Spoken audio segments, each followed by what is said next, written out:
Hey everyone, and welcome back to BMX News, a weekly BMX news show where I talk about everything that happened in the previous week within the world of BMX that I think you guys might care about. That being said, straight from the title and thumbnail of this video, and obviously clickbait. You can't even get mad at me for this one because you knew it was clickbait before you clicked on it, but how awesome would it be if Woodward hosted X Games? Somebody left this comment on my YouTube channel yesterday suggesting this, and it just only makes sense when you think about it. If you look at X Games 2021 and how it was organized, they hosted it in Pat Casey's backyard, Axel Hodges' compound, the CA training facility, wherever they built that skateboard vert ramp.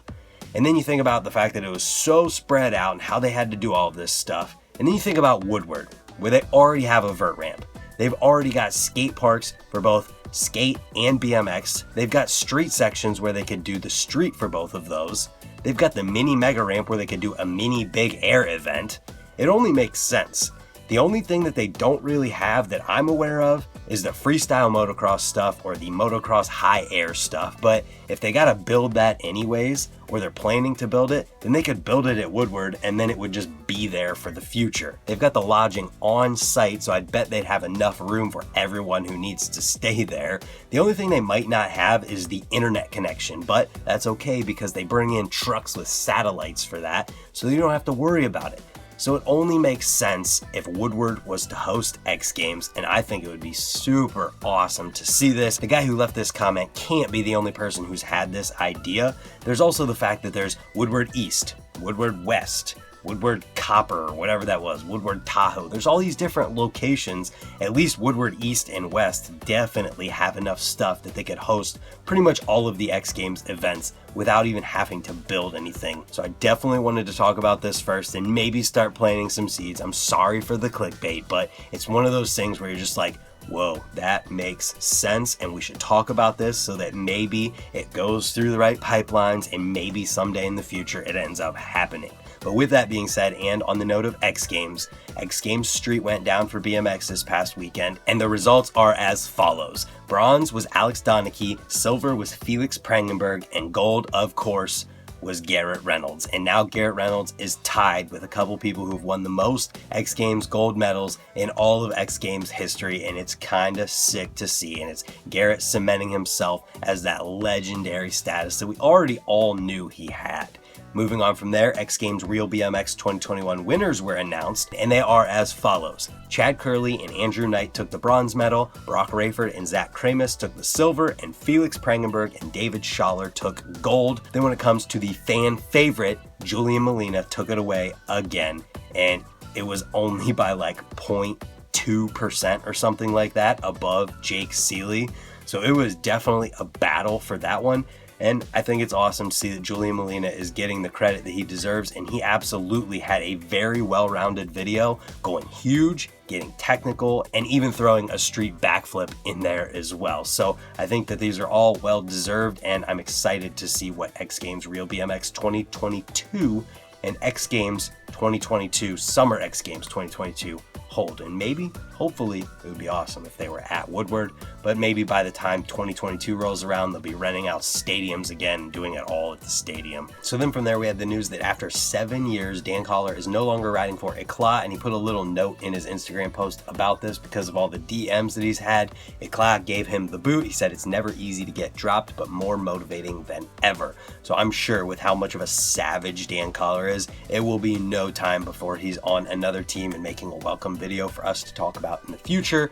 Then after that, I wanted to talk about this video that came out from Vans and Radshare, kind of a little bit of a documentary behind the scenes of Radshare to just give a little bit of education about what it is and what Radshare does. And if you didn't know, Radshare is Steve Crandall's nonprofit that gives bikes, shoes, helmets, and does whatever it can to help out local people in the local community and keep people on bikes. And this video is kind of behind the scenes with that, and they're at the pump track local to them in Richmond, Virginia, and just talking to Crandall about Radshare. And I definitely think if you don't know anything about this, you should take a look at it because he's just trying to do good things for his local community and BMX, and it's always a good thing when you see these types of things, and videos like this can really only do good and hopefully inspire more people to do this in their local areas. And the more people that do that, the more potential there is for people to come out of these scenes being more productive for themselves and their communities and potentially be the next big thing in BMX. And I think that is awesome. Moving on from there, we've got the August 2021 Simple Session rider list and course preview. Here's a picture of all of the riders, and here's the list if you don't recognize all the faces. Anthony Perrin, Brock Rayford, Bora Altintas, Murray Laubser, Courage Adams, Bruno Hoffman, Miguel, that name, Artur Meister, Reed Stark, Felix Prangenberg, Alex Kennedy, Alex Donachie, Billy Perry, Austin Augie, Marty Laneville, Joe Jarvis, Parker Heath, Julian Molina, that's pretty sweet, Michael Dixon, Sullivan, I'm sorry, Santiago Laverde, Hobie Doan, Brad Sims, Boyd Hilder, Calvin Kosovich, and Gasper Gwendolyn. And also it says this lineup list is not final, to keep an eye on their social media for up-to-date info about the full list. And then there's the course preview, which you can find more pictures of at the link in the description down below. But here's the one that I thought kind of showed the most in the picture and gave you the best view. So there's the preview for Simple Session 2021, which is going down in August. And that brings us to the videos from this week, which there are so many videos to talk about. So I'm going to go through the list right now. First, we've got one from We the People called Twins, featuring Steven Atencio and Victor Skibinski. And the concept that made this video was 4 days in Barcelona with these two to make this video, and they absolutely killed it. And I wanted to make sure that I talked about this one first because Steven Atencio suffered an injury on his knee, I'm pretty sure, and I think he has to have surgery. And I wanted to shout that out so that you guys can go over to his Instagram page if you haven't seen it and give him your well wishes so that he can use it as motivation and come back and recover faster and stronger and be better than ever when he comes back. And then from there, we've got 3 legends who had videos this week. First, Stephen Hamilton with Candy Everybody Wants 2 that was uploaded to Animal's YouTube page. Then Daryl Taco for Burn Slow called BMX God. And then Clint Miller in his 47th birthday session. All of these guys still absolutely kill it, even past the time where they were pro BMX riders. You could argue that all of them are still pro BMX riders, especially after watching these videos. And then we had a video with someone who I haven't seen their name in quite a while, but I remember this kid when he was a kid.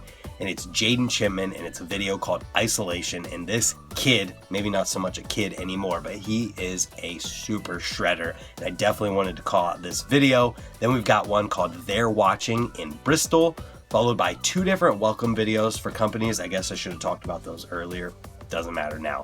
We've got Santi Laverde, welcome to Kink, and Dustin Alt, welcome to Kunstform. Then we've got a couple longer videos for you guys. We've got Cult at Woodward 2021. And then we've got BMX Day in San Diego by Our BMX, following BMX Day in San Diego, obviously. If you guys didn't know, 720 has been dedicated as BMX Day by the community, and it's just generally accepted now. So I'm curious what you guys did for BMX Day. Let me know in the comments down below. This is what they did in San Diego. I didn't get to ride because I was too sore from riding in that street jam that we had this past Sunday. And then after that, we had the longest video of the week because it's BMX Foo's next full-length video, and it's called Ferme. I think that's how you say it, but the actual title on YouTube is Best Bikers Ever Make Triumphant Return with Another Hood Classic Against All Odds, Ferme. 25 minutes, 35 seconds of BMX Foo goodness. You know that Charlie always delivers with these, and you know the riding is always great in them. So it's an entertaining watch all the way through no matter what. Definitely check that one out if you're looking for a longer video this week. Then we've got one product related thing to talk about this week. It's another thing with Dan Collar's name in it. It's Dan Collar's Contender 2 frame promo video.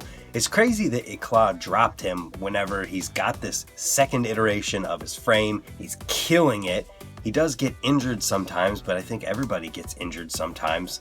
Kind of weird, but I'm excited to see the future for Dan because he's not going anywhere and he's still absolutely killing it. And when you got Dan and Daryl Taco teaming up to make a video like this one, you know it's going to be good on all fronts. And we got a couple different interview things to talk about this week. First, a Chris Kyle video bike check, followed by Trey Jones on the Unclicked podcast. This is over 2 hours. I listened to all of it, and I didn't even think about the word like until I saw it in someone's comment, and then I went back and listened to it and realized how much Trey does say the word like, but if you're not paying attention to it, then you don't really hear it as much.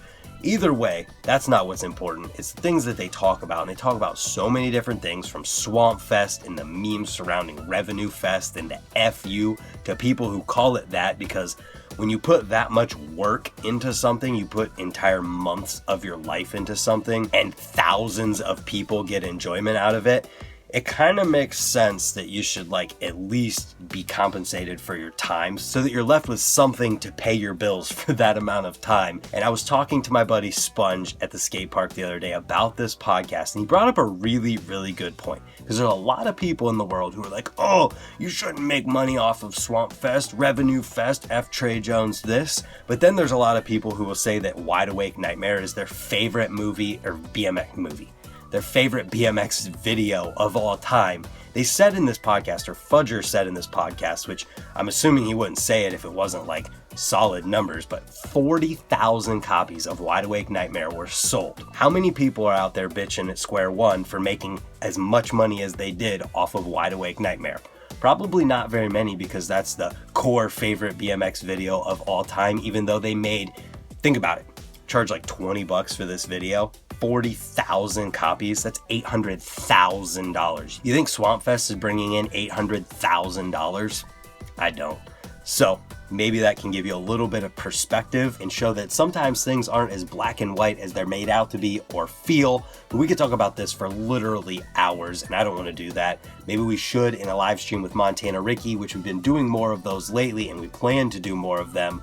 Maybe we could get Trey Jones on that sometime. I don't know. I'd be down for it. I don't know if he would be. But either way, the next thing we have to talk about is an in-depth conversation with Daniel Dares from Vital BMX. This is another in the series of interviews with people going to the Olympics that Kyle Carlson of Vital BMX is doing. And as always, they are awesome. He does a great job asking questions. He has some funny stuff in there, throws some things in, and I thought this was a great listen that was the perfect length to listen to all the way through while paying attention to all of it and not just having it on in the background. And as always, there's some great insight because Kyle really does ask some great questions. And I don't know if this is going to be the last one or not, because he may have pre-recorded some, but I'm pretty sure everyone who's going to the Olympics is on their way to the Olympics right now. So with that being said, let me know your guys' thoughts on the prospect of Woodward hosting X Games in the comments down below, as well as any other thoughts that you had on anything else that I talked about today. And hopefully while you're down there, if you're new here or you haven't yet, you'll hit the subscribe button so that we can see you tomorrow for another video. Thank you for watching, and we'll see you tomorrow. Goodbye.